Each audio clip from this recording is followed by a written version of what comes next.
यंदाच्या आषाढी एकादशीला बनवा झटपट उपवासाचे आप्पे. उपवासाला खायला एकदम परफेक्ट अशी रेसिपी आहे. बाहेरून एकदम कुरकुरीत होतात आणि आतमध्ये एकदम सॉफ्ट फुलतात. हे बघा, या वर्षीच्या आषाढीच्या उपवासाला तुम्ही पण नक्की करून खा आणि सोबत बनवा ही शेंगदाण्याची चटणी. उपवासाचे आप्पे बनवण्यासाठी साहित्य बघूया. यासाठी 1 वाटी वरीचा तांदूळ घेतलेला आहे. त्यानंतर अर्धा वाटी साबुदाणा, 1 वाटी दही, चवीप्रमाणे मीठ, खायचा सोडा, जिरेपूड, 5 ते 6 हिरव्या मिरच्या बारीक चिरून घेतलेल्या आहेत आणि कोथिंबीर बारीक चिरलेली. सर्वात आधी एका मिक्सरच्या भांड्यामध्ये अर्धी वाटी साबुदाणा बारीक करूया. हा साबुदाणा असा बारीक करून घेतला तर यामध्येच आपण वरीचा तांदूळ बारीक करून घेऊया.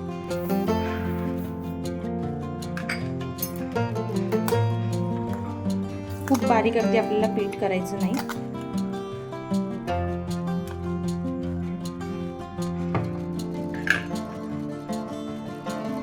हे पीठ एका भांड्यात काढून घेऊ. मिक्सरला पीठ वाटून घेतल्यानंतर आता यामध्ये आपण 1 वाटी दही ऍड करूया.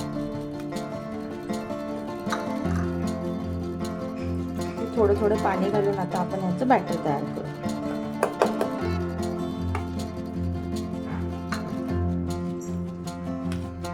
दह्याच्या वाटीच्या प्रमाणे आपण 1 वाटी पाणी याच्यामध्ये वापरलेलं आहे. मध्ये 1 चमचा जिरेपूड, चवीप्रमाणे मीठ, बारीक चिरलेली कोथिंबीर, थोडासा खायचा सोडा, अगदी छोटा चमचा. हे सर्व कन्सिस्टन्सी बघून घ्या. तर पातळ नाही, जास्त घट्ट नाही. प्रमाणे मोजलं तर 1/4 वाटी पाणी आपण वापरलं.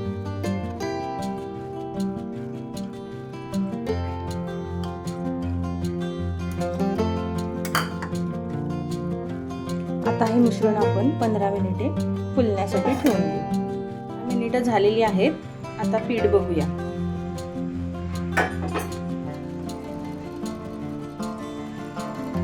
हे बघा, खूपच छान फुलून आलेलं आहे.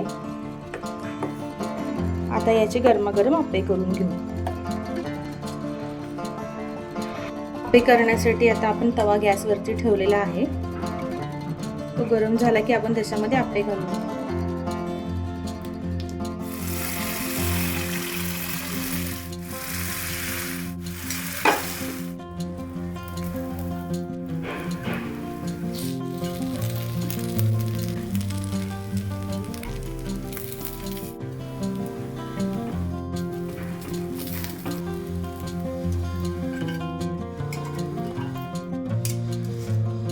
शेंगदाण्याची चटणी बनवणार आहे.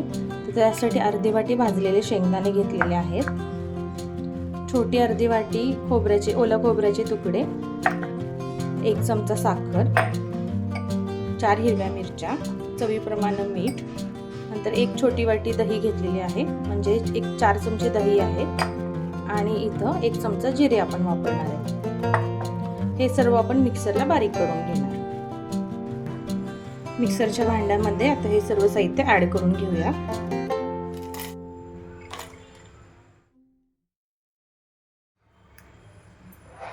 प्रमाणे मीठ, साखर किंवा छोटी 1 वाटी,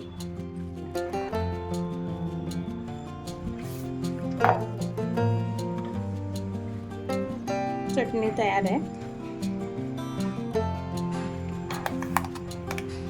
चटणी जर तुम्हाला घट्ट वाटत असेल थोडं पाणी घातलं तरी चालेल.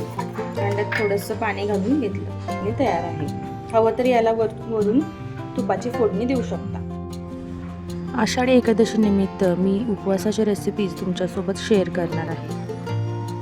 तर तुम्ही जर अजून चॅनल सबस्क्राईब केला नसेल तर नक्की करा. त्यामुळे तुम्हाला येणाऱ्या नवीन रेसिपीज समजतील. बेल आयकॉन देखील हिट करा, म्हणजे तुम्हाला अपडेट मिळतील की मी रेसिपी केव्हा अपलोड केली आहे. तर आजची रेसिपी तुम्हाला कशी वाटली हे मला कमेंट करून नक्की कळवा.